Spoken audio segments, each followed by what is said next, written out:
Mangalagiri main బజార్కు ఎంతో ఘన చరిత్ర ఉంది. వాస్తవానికి కొన్ని దశాబ్దాల క్రితం వరకు ప్రతి గురువారం 25 గ్రామాలకు చెందిన ప్రజానీకం ప్రతి గురువారం సంత పేరుతో వారికి కావాల్సినటువంటి సామాన్లు కావచ్చు, బట్టలు కావచ్చు, అన్ని రకాల వస్తువులు కొనుగోలు చేస్తూ ఉండేవాళ్ళు. దీంతోనే ఆ ప్రాంతం కిటకిటలాడుతూ దర్శనమిస్తున్నది. తిరిగి అలాంటి పరిస్థితి ఇటీవల రాజధాని ప్రాంతంలోని వలస కూలీల పుణ్యమా అంటూ కొత్తదనం సంతరించుకుందని చెప్పుకోవాలి.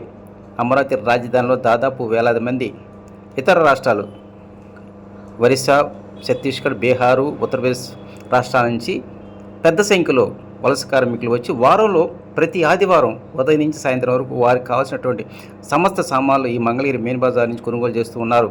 దీంతోనే ఆదివారం వచ్చిందండి చాలు సాధారణ ప్రజానికి మరి ముఖ్యంగా స్థానికుల కంటే ఈ వలస కూలీల పుణ్యమాండు ఆ ప్రాంతం మాత్రం సందర్శనని వాతావరణం నెలకొని ఉంది.